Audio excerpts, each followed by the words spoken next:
खुद पर सबसे ज्यादा गर्व तब हुआ जब परीक्षा हॉल में बैठे थे और कुछ नहीं आ रहा था।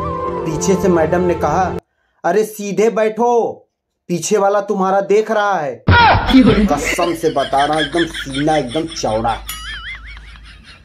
आखिरकार वो घड़ी आ ही गई जो हमने ऑनलाइन मंगाया था। हाँ, आ गई। आप भी मंगा लो। सच्ची कह रहे हैं, बहुत अच्छा घड़ी है। किसी ने क्या खूब कहा है, कहा होगा तो अपना काम करना। No no no no.